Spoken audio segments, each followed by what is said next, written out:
வணக்கம் கன்னிராசி நண்பர்களே, நான் உங்கள் மகாராஜன். வரக்கூடிய ஆனி மாதத்தில் உங்களுக்கு எந்த மாதிரியான பலன்கள் கிடைக்க போகுது அப்படிங்கிறத தான் இந்த பதிவில் நாம் இப்போ பார்க்க போகிறோம். முதலாவதாக குரு பகவானை பார்ப்போம். குரு பகவான் உங்களுடைய ராசிக்கு 4வது ராசியை பார்த்துட்டு தான் இருக்கார். அது நல்ல யோகத்தை கொடுக்குமா? கண்டிப்பாக கொடுக்கும். எந்த வகையில் யோகத்தை கொடுக்கும்னா, சொத்து சுக வகையில் நன்மைகளை கொடுக்கும். அதாவது ஏற்கனவே சொத்துக்களில் பராமரிப்பு செலவுகள் இருக்குன்னா இனிமேல் பராமரிப்பு செலவுகள் அவ்வளோவா வராது. சொத்துக்கள் வாங்க முடியலைன்னு இவ்வளவு நாள் கவலைப்பட்டுக்கிட்டு இருந்தால் ஏதாவது சொத்துக்கள் நம்மளால் வாங்க முடியும். அது கிரயமாவோ ஒத்தியாவோ குத்தகையாவோ ஏதோ ஒரு வகையில் நம்மளால் வாங்க முடியும். அது வீடாக இருக்கலாம், நிலமாக இருக்கலாம், அல்லது வேறு வகையில் பொருளாக கூட இருக்கலாம். அந்த மாதிரிலாம் வாங்கி தரும். ஒரு சிலருக்கு வண்டி வாகனங்கள் வாங்கி தரும். வீடு ரொம்ப நாளாக கட்ட முடியாமல் இருந்துச்சுன்னா கட்டணும்னு நினச்சா கட்டிடலாம், வாங்கணும்னு நினச்சாலும் வாங்கலாம். அந்த மாதிரியான ஒரு நேரம் தான் இந்த நேரம். அதே மாதிரி தாயாரோட பகை இருந்தால் சரியாயிரும். உறவுக்காரவங்களோட உறவே இல்லாமல் இருந்தால், உறவு கெட்டு போயிருந்தால் அந்த உறவுகள் மீண்டும் சரியாயிரும். ஆக நற்பலனை அந்த குரு பார்வை கண்டிப்பாக கொடுக்கும். அதே மாதிரி குருவனுடைய பார்வை உங்களுடைய தனஸ்தானத்துக்கு வேற படுறதுனால ஏதாவது ஒரு வகையில் உங்களுக்கு பணவரவு கண்டிப்பாக இருக்கும்.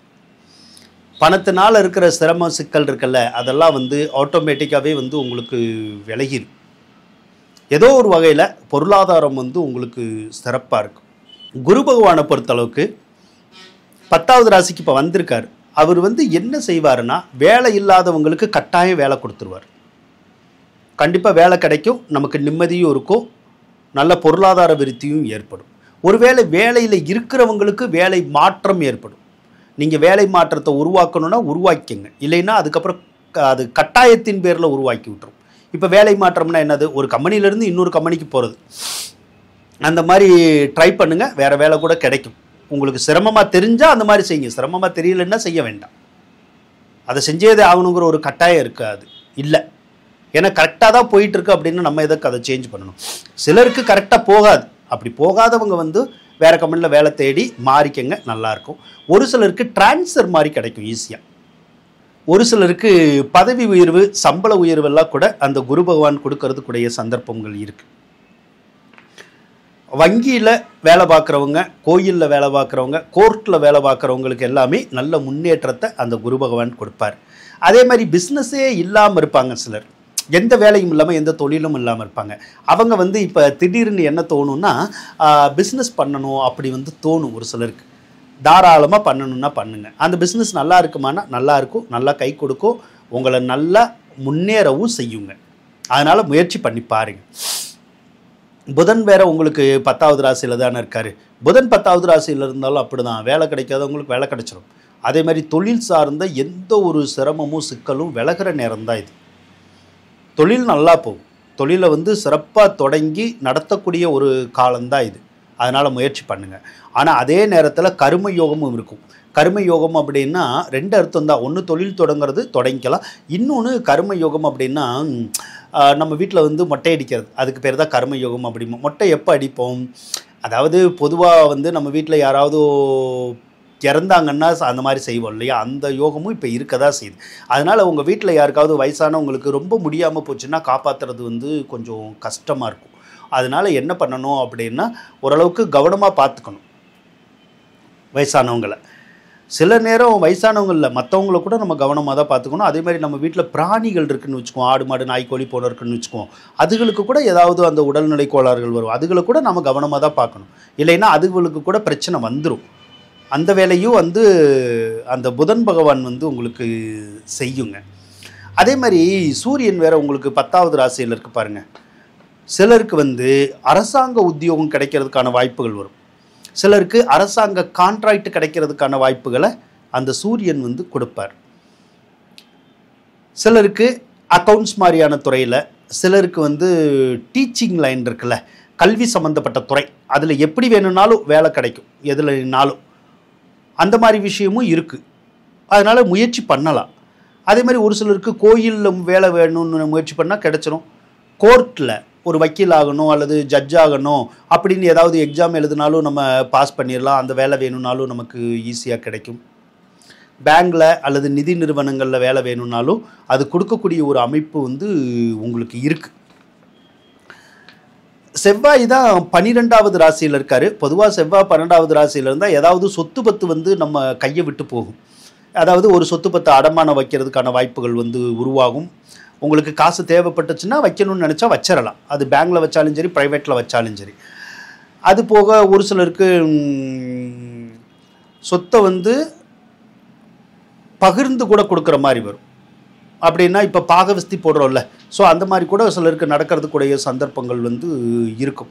அல்லது ஒரு சிலருக்கு சொத்தை பராமரிக்கிறது, சொத்து சம்மந்தப்பட்ட டாக்குமெண்ட்ஸு உருவாக்குறது, அதனால கூட கொஞ்சம் செலவுகள் வந்து வரும். ஒரு சிலருக்கு கண்டிப்பாக மருத்துவ செலவுகள் வரும்.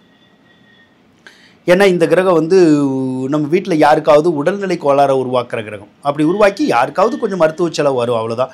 ஒன்றும் பெரிய பிரச்சனை ஒன்றும் இருக்காது.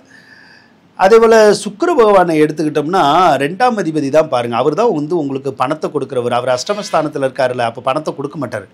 பணத்தை கொடுத்தாலும் அதை வந்து விரைய செலவாக்கி விட்டுருவார். அல்லது பணத்தை தேவையில்லாமல் செலவு பண்ணுறதுக்கான வாய்ப்புகளை வந்து உருவாக்கி விட்டுருவார். நமக்கு வர வேண்டிய இடத்துல இருந்து டக்குன்னு பணம் வராது. ஒரு சிலர் வேலை பார்த்துக்கிட்டு இருந்தால் சம்பள பாக்கி வந்து வராது. இப்படி ஏதோ ஒரு வகையில் அந்த பணத்தினால பிரச்சனை இருக்கும். அல்லது பணத்தை வந்து யார்ட்டையாவது நம்ம கொடுத்துருப்போம், நம்ம வீட்டில் வந்து சண்டை வந்துடும், ஏன் கொடுத்தீங்கன்னு. அல்லது யார்ட்டையாவது வாங்கியிருப்போம், ஏன் வாங்கினீங்கன்னு சண்டை வந்துடும். அப்படியும் இருக்க தான் செய்யுது. இது எவ்வளோ நாளைக்கு இந்த பிரச்சனை இருக்கும்னா ஜூன் மாதம் 29ஆம் தேதி வரைக்கும் இருக்கும். அதுக்கப்புறம் பணத்தினாலெல்லாம் பிரச்சனை வராது. ஏன்னா சுக்கிர பகவான் வந்து ஆட்டோமேட்டிக்காக ரிஷபராசிக்கு வந்து பயிற்சி ஆயிடுவார். அப்போ சுக்கிரன் வந்து ரிஷபராசிக்கு பயிற்சி ஆகிட்டாலே அந்த பணத்தினால் இருக்கிற சிரமங்கள் இருக்காது, சிக்கல்கள் இருக்காது. அதே மாதிரி பணவரவும் வந்து உங்களுக்கு சிறப்பாக வர ஆரம்பிக்கும். அந்த 29ஆம் தேதிக்கு அப்புறம் யார்கிட்ட போய் பணம் கேட்டாலும் கிடைக்கும், நல்லாயிருக்கும். ஒரு நல்ல நிலைமைக்கு நம்மளை அது உயர்த்தி தரதுக்கான வாய்ப்புகள் இருக்கும். ஆனால் ஜூன் 22ஆம் தேதி வரைக்கும் ஒரு சிலருக்கு அந்த சுகர்னால பிரச்சனை வந்துடும். சுகர் நோய் இருந்துச்சுன்னா அது வந்து கூடி குறைஞ்சிக்கிட்டே இருக்கும், சரிங்களா? அதை வந்து சரி பண்ண முடியாது. ஆனால் 22ஆம் தேதிக்கு அப்புறம் அந்த கூடி குறையாது, சரியாயிடும். ஒரு சிலருக்கு மட்டும் இந்த கிட்னி தொடர்பான தொந்தரவு வருது இல்லை, அந்த தொந்தரவு ஒரு சிலருக்கு இருக்கும். கவனமாக தான் இருக்கணும். அது ஏன் அப்படின்னா உங்களுக்கு பொதுவாக 6ல் தான் சனி இருக்குது, இன்னும் 7க்கு மாறலை. அப்போ 6ல் சனி இருக்கிற போது ஏதாவது ஒரு நோய் நொடிகள் வரணுங்கிற ஒரு விதி இருக்குல்ல. அப்போ என்ன பண்ணும், ஏதோ ஒரு நோய் நொடி வரும். குறிப்பாக வந்து பார்த்திங்கன்னா முழங்கால் வலி வரும், சிலருக்கு முதுகு வலி வரும், கழுத்து வலி வரும், கைகால் வலி வரும். அப்படி வரணுங்கிற ஒரு விதி இருக்குது. அதோட ஒரு சிலருக்கு கிறுகிறுப்பு வருது இல்லை, மயக்கம் வருது இல்லை, அந்த மாதிரி வர்றது. அந்த கல்லீரல் தொடர்பான நோய் நொடி வர்றது, அதாவது மஞ்சக்காமால் அந்த மாதிரி வந்தால் தானே அந்த கல்லீரல் கணையம் அதில் வந்து தொந்தரவு வரும். ஸோ அந்த மாதிரியான தொந்தரவு. ஒரு சிலருக்கு மட்டும் அந்த ஹார்ட்டில் தொந்தரவு வரும். ஏன்னா இது அது கூடயே கிரகம்தான். அப்போ அந்த இதயம் தொடர்பான நோய்களை கூட கொடுக்கறதுக்குடைய ஒரு சந்தர்ப்பங்கள் வந்து சிலருக்கு இருக்கும். அதனால் நீங்கள் கொஞ்சம் கவனமாக தான் இருந்துக்கணும். அதே மாதிரி உங்கள் வீட்டில் வாகனங்கள் வச்சுருந்தீங்கன்னா அந்த வாகனத்தினால வந்து நிறைய செலவு வரும். அதாவது வண்டி வச்சுருந்தீங்கன்னா அந்த வண்டி வந்து உங்களுக்கு நிறைய செலவை கொடுத்துரும். சில நேரம் வந்து வாகன விபத்துக்கள்லாம் கொடுத்துரும். அடிக்கடி வந்து வாகனங்கள் வந்து பழுதாயிரும். ஏதோ ஒரு வகையில் வாகனத்தினால வந்து நமக்கு தொந்தரவு வந்துடும். சில நேரம் நம்ம வச்சுருக்க வாகனத்தை அடுத்தவங்களுக்கு விற்கிற மாதிரி கூட ஒரு சூழ்நிலைகள் வந்து வரலாம். ஏன்னா சனி பகவான் வந்து குறிப்பாக அந்த வேலையை தான் செய்வார். மற்றபடி இந்த மாதம் அப்படிங்கிறது, ஆனி மாதங்கிறது ரொம்ப நல்லா தான் இருக்குது, சிறப்பாக தான் இருக்கும். பயப்படுற அளவுக்கெல்லாம் ஒன்றும் இல்லை. கிரகங்கள் நல்லா தானே இருக்குது, ரொம்ப தொந்தரவாக இல்லை. என்ன ஹெல்த் இஷ்யூ காமிக்குது, அதுக்கப்புறம் அந்த மருத்துவ செலவு காமிக்குது, அது ஒன்று தான் தொந்தரவு. மற்றதெல்லாம் ஓகே தான், மற்றதெல்லாம் ஒன்றும் பிரச்சனை இல்லை. உங்களுக்கு இந்த மாதம் நல்லா தான் இருக்கும், சிறப்பாக தான் இருக்கும். வாழ்த்துக்கள் நண்பர்களே. உங்களுக்கு இந்த வீடியோ பிடிக்கும்னு நினைக்கிறேன். இந்த வீடியோ பிடிச்சா லைக் பண்ணுங்கள், ஷேர் பண்ணுங்கள், மறக்காமல் சப்ஸ்கிரைப் பண்ணுங்கள். நன்றி நண்பர்களே.